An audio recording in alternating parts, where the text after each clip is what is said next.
Karnataka express ಮುಂದುವರಿಯುತ್ತೆ. ಆದರೆ ಅದಕ್ಕೂ ಮುನ್ನ ಬ್ರೇಕಿಂಗ್ ನ್ಯೂಸ್ ಬರ್ತಾ ಇದೆ. ಸಂಸದ ಶ್ರೀನಿವಾಸ್ ಪ್ರಸಾದ್ ಅವರು ವಿಧಿವಶವಾಗಿದ್ದಾರೆ. ಬೆಂಗಳೂರಿನ ಮಣಿಪಾಲ್ ಆಸ್ಪತ್ರೆಯಲ್ಲಿ ನಿಧನ ಹೊಂದಿದ್ದಾರೆ. ಬೆಂಗಳೂರಿನಿಂದ ಮೈಸೂರಿಗೆ ಅವರ ಪಾರ್ಥಿವ ಶರೀರವನ್ನು ರವಾನೆ ಮಾಡಲಾಗುತ್ತೆ. ಮೈಸೂರಿನ ನಿವಾಸದಲ್ಲಿ ಅಂತಿಮ ದರ್ಶನಕ್ಕೆ ಈಗಾಗಲೇ ವ್ಯವಸ್ಥೆಯನ್ನು ಕೂಡ ಮಾಡಿಕೊಳ್ಳಲಾಗಿದೆ. ಜಯಲಕ್ಷ್ಮಿ ನಗರ ನಿವಾಸದಲ್ಲಿ ಸಂಬಂಧಿಕರು ಕಣ್ಣೀರನ್ನು ಹಾಕ್ತಾ ಇದ್ದಾರೆ.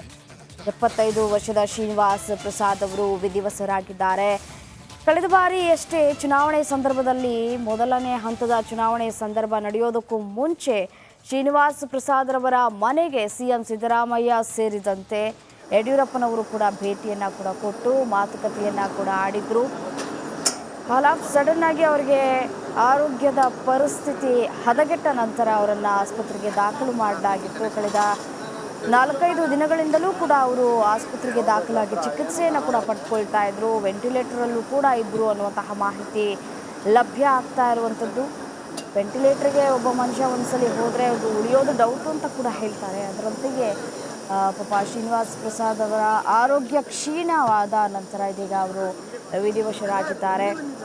ಇವತ್ತು ಮೈಸೂರಿಗೆ ಅವರ ಪಾರ್ಥಿವ ಶರೀರವನ್ನು ಕೂಡ ತೆಗೆದುಕೊಂಡು ಹೋಗಲಾಗುವಂತಹ ಕೆಲಸಗಳನ್ನು ಕೂಡ ಮಾಡಲಾಗ್ತಾ ಇರುವಂಥದ್ದು. ಮಣಿಪಾಲ ಆಸ್ಪತ್ರೆಯಲ್ಲಿ ಶ್ರೀನಿವಾಸ್ ಅವರು ವಿಧಿವಶರಾಗಿದ್ದಾರೆ. ನಮ್ಮ ತಂದೆಯವರಾದ ವಿ ಶ್ರೀನಿವಾಸ್ ಪ್ರಸಾದ್ ಅವರು ಈಗ ಇತ್ತೀಚಿನ ದಿನಗಳಲ್ಲಿ ಅವರು ಆರೋಗ್ಯ ಸ್ವಲ್ಪ ಗಂಭೀರವಾಗಿ ಇತ್ತು. ಆದರೂ ಡಾಕ್ಟರ್ಸ್ ಇಲ್ಲಿ ಮಣಿಪಾಲ್ ಹಾಸ್ಪಿಟಲ್ನಲ್ಲಿ ಅವ್ರ ಟ್ರೀಟ್ಮೆಂಟ್ ನಡೀತಾ ಇತ್ತು. ಮತ್ತು ಎಲ್ಲ ವೈದ್ಯರು ಅವ್ರ ಕಡೆಯಿಂದ ಪ್ರತಿಯೊಂದು ಶ್ರಮನೂ ತಗೊಂಡು ಅವ್ರಿಗೆ ಸರಿಪಡಿಸೋಕ್ಕೆ ಅವ್ರನ್ನ ನನ್ನ ನೆಲದ ಭಾಷೆಯು ದೂರ ಬಲು ದೂರ, ಈ ಮನಕಂತೂ ದಾರಿ ತೋರುತ್ತಿದೆ. ಆ ಭಾಷೆಯದೇ ಬೆಳಕು ಬೆಳಕುವ ಬೆಳಕು ಬೆಳಕುವ. ದೂರ ಎಷ್ಟೇ ಹೋಗಿ ಈ ಭಾಷೆಯಿಂದ ದೂರವಾಗಲಾರಿರಿ. ವಿಮಲ್, ನಮ್ಮ ಭಾಷೆ ಕೇಸರಿ. ಗುಣಪಡಿಸೋದಕ್ಕೋಸ್ಕರ ತುಂಬಾನೇ ಶ್ರಮ ಪಟ್ಟಿದ್ದಾರೆ ಇಡೀ entire Manipal hospital team.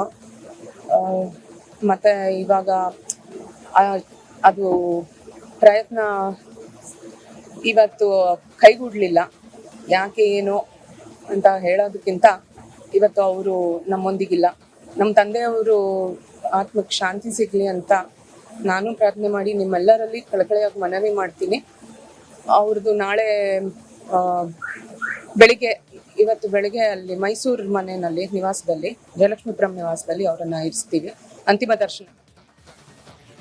S, ಈ ಕುರಿತು ಮತ್ತಷ್ಟು ಡೀಟೇಲ್ಸ್ ಕೊಡ್ತಾ ಹೋಗ್ತಾರೆ ನನ್ನ ಕಲೀಗ್ ವಿನೋದ್ ನೇರ ಸಂಪರ್ಕದಲ್ಲಿ ಜಾಯಿನ್ ಆಗಿದ್ದಾರೆ. ಏನು ವಿನೋದ್, ಶ್ರೀನಿವಾಸ್ ಪ್ರಸಾದ್ ರವರು ವಿಧಿವಶರಾಗಿದ್ದಾರೆ. ಅಂತಿಮ ದರ್ಶನಕ್ಕೆ ಯಾವ ರೀತಿಯಾದಂತಹ ವ್ಯವಸ್ಥೆಯನ್ನು ಮಾಡಿಕೊಳ್ಳಲಾಗಿದೆ? ಈಗಾಗಲೇ ಬೆಂಗಳೂರಿಂದ ಪಾರ್ಥಿವ ಶರೀರ ಅಲ್ಲಿಗೆ ಬರುವಂತಹ ಕೆಲಸಗಳು ಕೂಡ ಆಗಿದೆಯಾ? ಡೀಟೇಲ್ಸ್ ಏನು ಸಿಗ್ತಾ ಇದೆ? ಡೀಟೇಲ್ಸ್ ಕೊಡ್ತಾ ಹೋಗೋದಾದರೆ ವಿನೋದ್.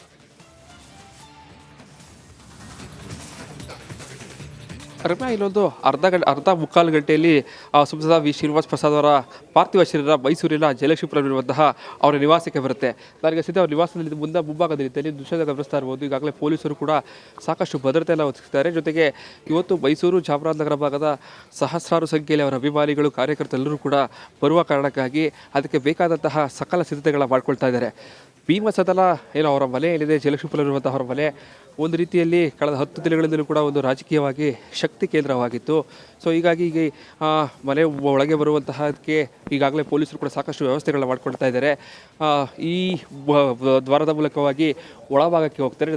ತದನಂತರದಲ್ಲಿ ಎಂಟ್ರಿ ಮತ್ತು ಎಕ್ಸಿಟ್ ಯಾವ ರೀತಿ ಇರಬೇಕು, ಜೊತೆಗೆ ಜನರು ಸಾಕಷ್ಟು ಸಂಖ್ಯೆಯಲ್ಲಿ ಬಂದ ಸಂದರ್ಭದಲ್ಲಿ ಯಾವುದೇ ರೀತಿಯ ತೊಂದರೆಗಳಾಗಬಾರ್ದು ಅಂತೇಳಿ ಸಾಕಷ್ಟು ಸಿದ್ಧತೆಗಳ ಇವತ್ತು ಮಾಡ್ಕೊಳ್ತಾ ಇರುವಂಥದ್ದು.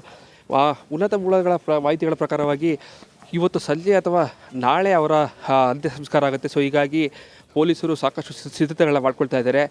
ಇಲ್ಲೊಂದು ಅರ್ಧ ಮುಕ್ಕಾಲು ಗಂಟೆಯಲ್ಲಿ ಅವರ ಪಾರ್ಥಿವ ಶರೀರ ಮೈಸೂರಿನ ನಿವಾಸಕ್ಕೆ ಬರುತ್ತೆ. ಮೈಸೂರು ಭಾಗದಲ್ಲಿ ಅತ್ಯಂತ ಹಿರಿಯ ರಾಜಕಾರಣಿ, ಜೊತೆಗೆ ಯಾವುದೇ ರೀತಿಯಾದಂತಹ ಕಳಂಕವನ್ನು ಹೊಂದಿಲ್ಲದಂತಹ ರಾಜಕಾರಣಿಯ ಕಾರಣಕ್ಕಾಗಿ ಸಾಕಷ್ಟು ಸಂಖ್ಯೆಯಲ್ಲಿ ಅವರ ಅಭಿಮಾನಿಗಳು ಎಲ್ಲರೂ ಕೂಡ ಬರುವ ಕಾರಣಕ್ಕಾಗಿ ಎಲ್ಲ ರೀತಿಯಾದಂತಹ ಸಿದ್ಧತೆಗಳನ್ನ ಈಗಾಗಲೇ ಪೊಲೀಸರು ಮಾಡ್ಕೊಳ್ತಾ ಇದ್ದಾರೆ. ಅವರ ಕುಟುಂಬಸ್ಥರು ಕೂಡ ಏನೋ ಪಾರ್ಥಿವ ಶರೀರ ಜೊತೆಗೆ ಬರ್ತಾ ಕಾರಣಕ್ಕಾಗಿ ಅಗತ್ಯ ಏನೇನೇ ಸಿದ್ಧತೆಗಳು ಬೇಕು ಎಲ್ಲವನ್ನು ಕೂಡ ಈಗಾಗಲೇ ಪೊಲೀಸರು ಮಾಡ್ಕೊಳ್ತಾ ಇರುವಂಥದ್ದು. ರಮ್ಯಾ. ರೈಟ್, ಧನ್ಯವಾದ ತಮ್ಮೆಲ್ಲ ಮಾಹಿತಿಗಾಗಿ ವಿನೋದ್.